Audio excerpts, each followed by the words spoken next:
Hey guys, welcome back to my YouTube guide for the Overexplained Katowice 2021 YouTube series. If you enjoy the content, please hit that follow button on YouTube and check me out on Twitch at twitch.tv/arcanacy2, doing high-level gameplay and strategy analysis for RTS games in general. We're going to be taking a look at Game 5 Reynor versus Zest on Romanticide. Zest is currently down. He's taken a few games that were not necessarily macro-focused, that were kind of all in or kind of hoping with the DT last game. But we'll see if he goes back to that macro and see if he ends up playing it out here in the macro game. Romanticide does lend itself. It is a little bit of a Zerg favored map. I do know that. It does. One of the reasons why it's Zerg favored is because it's very difficult to take a fourth base. As you can see, this is a very open area to defend, and this is also very difficult to defend, even though it's not as open. It still is a challenging spot to hold for some reason. Maybe because it's just so far away from everything here. So Zest is out here. He is going to be sending out his first scouting probe. As soon as the game starts, he does opt to go here, mostly for the hatchery block, but also to scout for any 12 pull or anything like that, of that nature. Let's go for the 16 gateway and a 17 gas geyser. He chrono boosts his Nexus as soon as the pylon is done, that 14 pylon finishing. Does opt to go for full mineral saturation, then rallies into the gas geyser.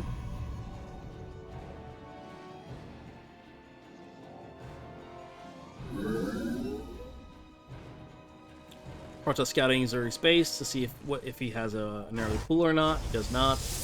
Goes for hatchery first. Protoss now going to go for the 20 Nexus. So at this point, Protoss is cutting probes at 20. He will be putting down a Nexus and a Cybernetics core at 20 supply.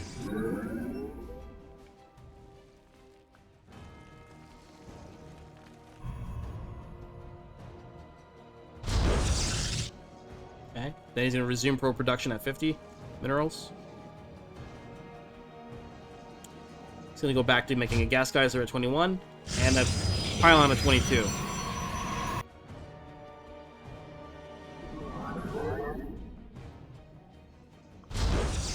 Pylon. Okay, so now he does something pretty interesting. Generally speaking, what Zest does, or what some Protoss players in general do, is he rallies 2 probes into the gas geyser, and then he pulls one. Look at this again. He rallies 2 guys into the gas geyser from production, and then he pulls 1 probe from the mineral line into the gas geyser to saturate fully at 3. In other words, what ends up happening here is we go from full mineral line saturation at 16 to 15 out of 16. So he does pull 1 probe from the minerals to that second gas geyser to reach that full saturation. At which point the rally point needs to be changed from the second gas geyser back onto the minerals here. Or in this case, he does make a Stargate and then he goes back to the minerals. He does stop. He does not go for the warp gate right away. I think he fakes it. He does fake the warp gate to show the Overlord, but what he really does is he gets the Stargate.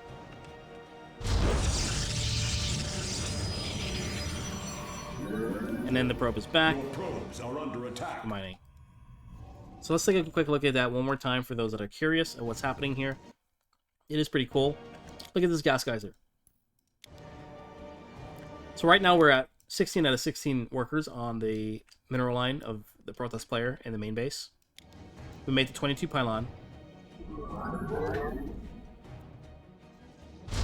The 22 pylon probe goes back into the gas geyser.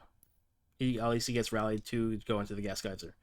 Upon which, this second probe has completed production at the time that this assimilator is complete.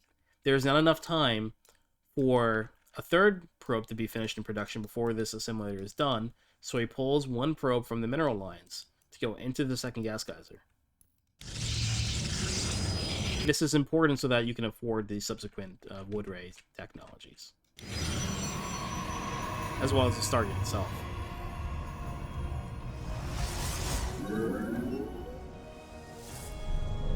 So you see there's 2 out of 3 probes here, 16 out of 16 on the mineral lines. Not enough time for the probe to come out.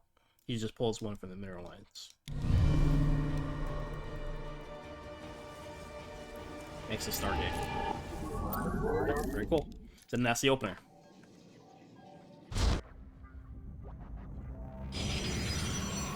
At this point, Zest has not gone for the warp gate. He's going to start it now.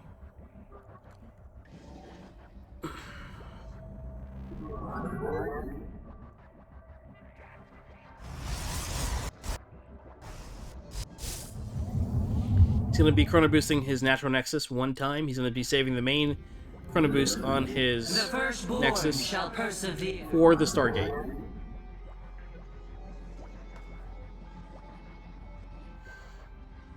At which point Zest is considering at some point very soon in the next 15 seconds to make a gateway to close off the natural.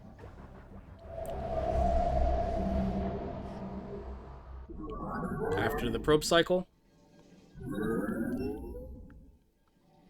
41 supply pylon around 312. Around the same time that the first Stargate unit has been produced, there is that second gateway to wall off the natural around 315.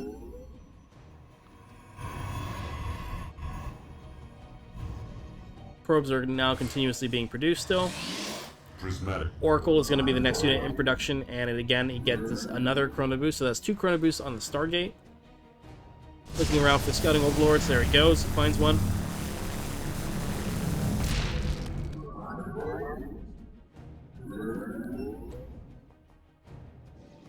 Do see a third base starting now, around 350.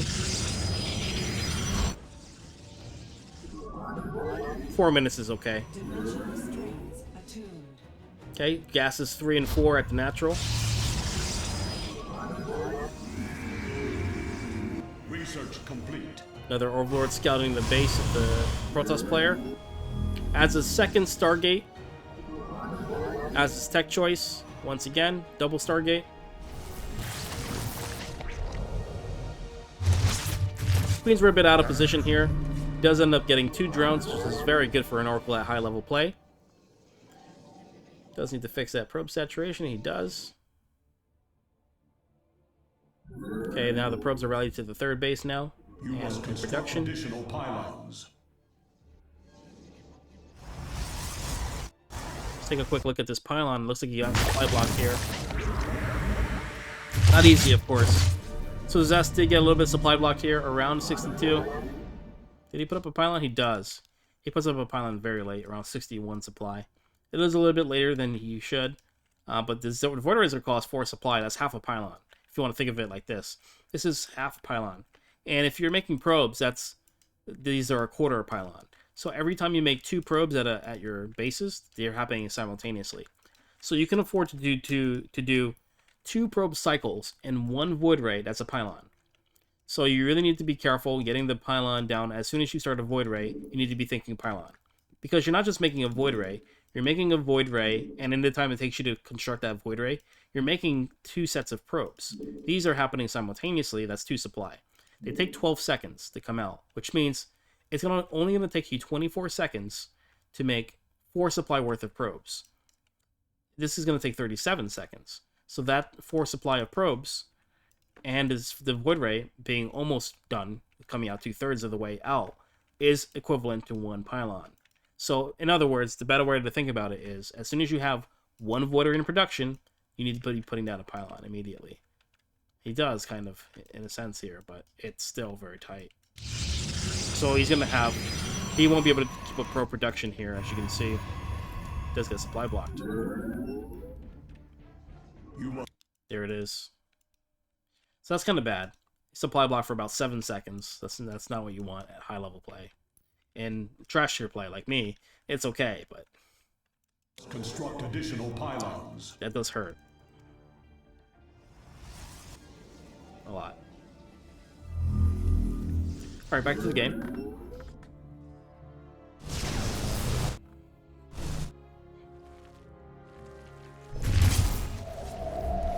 It's 2, wow, 3 more drones, wow. He's killed 5 drones now.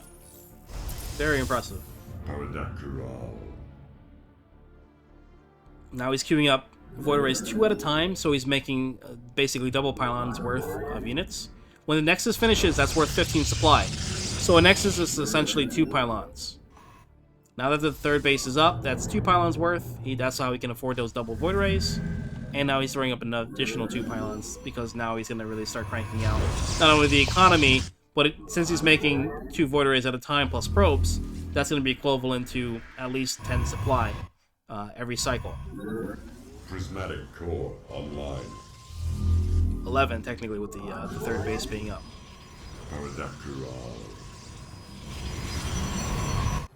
Adds a robo around 5:30. Gets the Twilight in Forge to get the +1 charge. This is just your standard follow-up. Now we have the Gateway Explosion around 3 base economy, which is he's going to be going to around anywhere between 10 to 12 gates is fine. So at least 10 gates is what you want. More realistically, 12 is okay as well. The Chrono Boost now should be going toward upgrades. You don't really want to be Chrono Boosting Void Arrays at this point. A second, guys.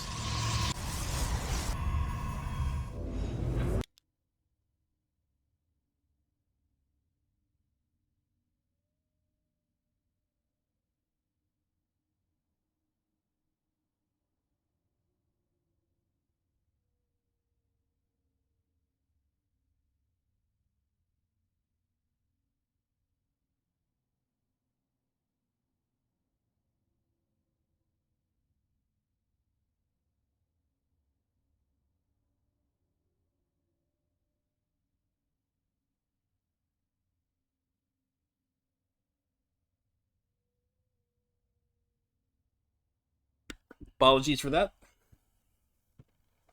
Let's continue. Let me grab my phone. Alright, so we were talking about, we do have 3 base economy now. This is a typical follow-up. Having an Observer come out here, we have Templar Archons. We're going to be seeing +1 in charge. Going to be going into a Charge Lot, Archon, Storm. With your Void Ray base leading yourself into Carrier Transition potentially, and a 4th base. We meet our fate. This is just late game Protoss starting to develop. This is late mid game. Do see an Immortal being produced. Not the War Prism that you may expect. This is going to be basically a safety Immortal, keeping you alive in case Zerg. Just gives you a little bit of extra buffer damage in case Zerg is going for that all-in. Having that extra Immortal just helps. The Zergs have been going for these Queen pushes. The Immortal isn't great, but it's just a little bit more, a little bit more power. Use up a second Immortal. Immortals are not really what you want in the late game. They're kind of dead supply. So the Immortal is specifically anti-all-in. Is Chrono Boosting the Storm upgrade. Do have battery and cannon at the 4th base. We do have 6 workers killed from the Protoss player. I return to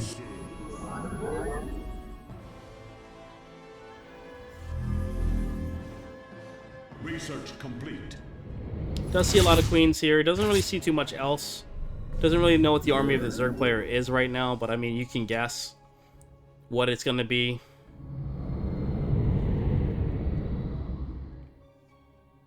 Does see a bunch of roaches and queens, but he knows, of course, Zerg doesn't really want to be on roaches. He's going to want to transition. He's going to want to get those Hydralisks. Oh no, he catches an Immortal. That's not good. Not great. I think the Immortal will live, but it does take a lot of damage. Not really something that you should have had happen. Does start carrier production. He does need to add a 3rd Stargate at this point. Generally speaking, what you want to have is 1 Stargate per base is kind of the good idea. I like to go with that in mind. The only downside, of course, the truth is, yes, you can afford 1 Stargate per base, but you won't be able to afford much else. So these carriers are very expensive. It's only $350, $250 just for the base cost, but then you need to buy interceptors as well. You're going to be well over 450 minerals and 250 gas just per carrier. Stargate infrastructure itself is pretty expensive. You're looking at 150 for the structure itself. So getting the additional 300 just for the additional 2 Stargates is going to be pretty hefty. Additionally, what you can be doing with your minerals at this point should be going into additional static defense structures like the photon cannon and shield battery, especially on Romanticide where you have such a wide open area here. You have these rocks. You have this area down here to cover. So you have really realistically 1, 2, 3, and 4, even 5 if somehow Zerg managed to come in here. Entrances into your 4th base that Zerg can kind of bully. So you need to be very careful with that.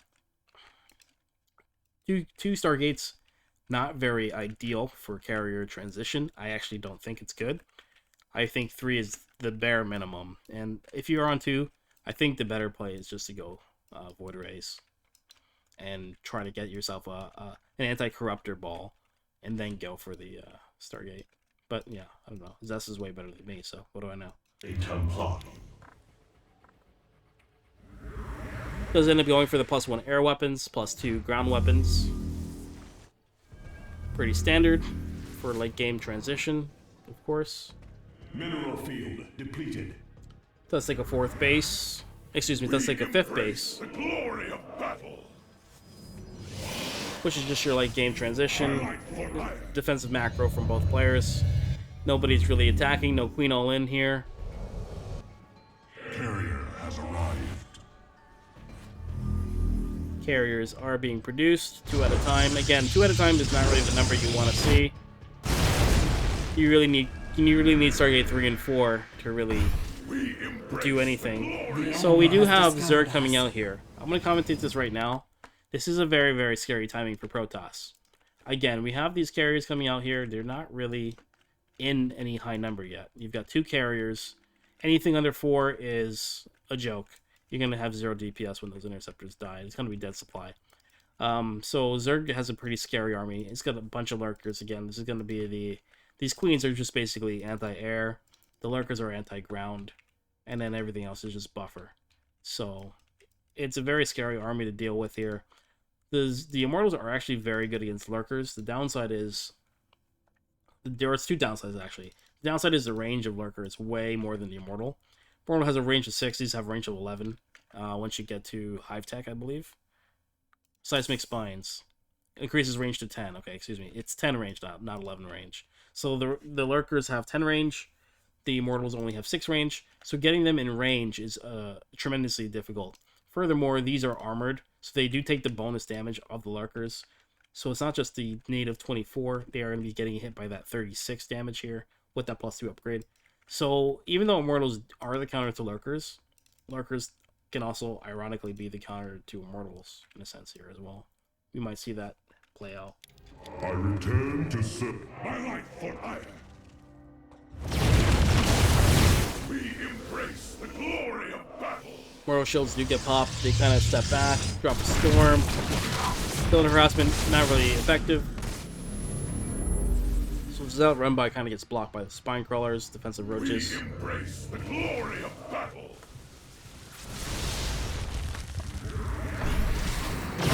We embrace the glory. Or carrier. I think Zest is missing a carrier, if I'm not mistaken. There's one carrier chilling, and he's made a mistake like this before. He's got one carrier that's not where it needs to be right now. And he's got a couple of Void Rays that are chilling. I mean, I don't know if this is intentional. I think this is a mistake. Because first of all, my logic is, first I was thinking, okay, is he doing this on purpose to preserve the integrity of his late game air army because he knows that queens are just really good right now? And if he was, then why does he have this carrier here? I mean, I think he just forgot about this section of his army, which is a bit of a mistake. Not a bit. It's a big mistake. Your warriors have engaged the enemy. Poor Zest. If he loses this game because of that, I'm going to be very sad. He just now notices, I think, the carrier. Your probes are under attack. But he still forgets about this Void Rays. He's got 4 Void Rays here. We cannot hold. It's a big part of his army. Upgrade complete. So he's getting a respectable number of carriers now. That's good. So he does have a good amount of carriers. Now these are more formidable. They're actually able to kill something. But keep in mind, see what happened here was these carriers already, the queens are still, 4 carriers is fine. This is when you can start being a threat. But these carriers have lost their interceptors and you need time for them to regenerate their interceptors. So if he attacks now, he's going to have 50% DPS, if you will, from these carriers because only 2 of them have the interceptors and 2 of them do not. That's one of the downsides. He needs to just poke and then wait and poke and wait. He can't do sustained engagements. Do not favor Protoss here because of this fact that you need to just regenerate these interceptors and to regenerate the energy of Storm. Only Zerg can do the sustained fighting because there's no cooldown on lurkers, and the transfuse is more of a commodity rather than a necessity. Under attack. Our pylon is under attack. Return to serve. We embrace the glory of battle. We do see super battery being popped here. Zerg is kind of breaking, but we're not. I mean, we're seeing a maxed out bang still for both players. It isn't a bad trade right now for Protoss. Protoss is doing the best so far that I've seen from all this series. You don't want to be killing lurkers with high Templar basic attacks, that's for sure. But I think he did get one there, ironically. He still has forgotten about these Void Rays. I'm very sad. So if he had those Void Rays there, he would have cleaned up much easier. This fight would have been way in favor of Zest. But as it stands now, it's still not that bad for him. I only worry about the follow-up, because now the follow-up, here's the problem. The problem for Protoss is he's used up a lot of Psionic Storm energy on the previous engagement. Furthermore, he's used up a lot of interceptors on the previous engagement as well. If you look again at these interceptors, you may see 6 carriers, but I don't, as a Protoss player, I don't see 6 carriers. I see like 3 carriers. And the reason why is because a lot of these carriers have lost their interceptors. This one only has 2 out of 8. This one has 1 out of 8. So if you take a carrier's DPS and you take 1/8 of that DPS, that's basically what this carrier is doing right now. And eventually it's going to do 0 out of 8. Just 0 altogether because it's going to have none soon. So these carriers, they may look scary, but once they run out of interceptors, they don't do any damage. So yeah, I mean, this is the part where I think Zest is going to have trouble. These Templar do not have enough energy for an engagement. We have 2 storms. That's it. 2 storms, and this is definitely not enough storm energy for this kind of army. Super battery has been popped. I think it's on cooldown. Maybe I'm wrong. Doesn't have energy. Oh no, we do have another cooldown of battery overcharge. It's good. Zealots may be playing a critical role here. The lurker numbers are low, so Mass Hydralisk, the Zealots can actually take a favorable trade against Mass Hydralisk when there are low levels of lurkers in play. I'm really sad to see these Void Rays not here. Any damage right now would be better than nothing. But I think this army is looking very scary for Zest. We'll see what happens here. We cannot hold.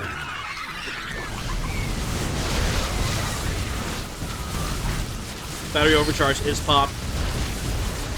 Again, I think the Templar didn't even get any storms off. They got picked off. One storm's gonna go down here. Makes an Archon. That's it. He only has 1 storm. Not enough. This is not enough.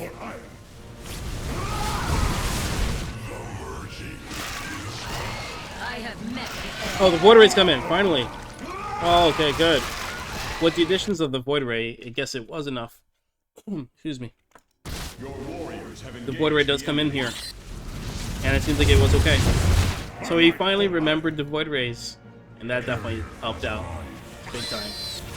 Oh, he also got another 2 carriers that just popped out. This actually helped out a big time as well. And he did actually end up getting the 3rd Stargate after all. Which definitely helped out.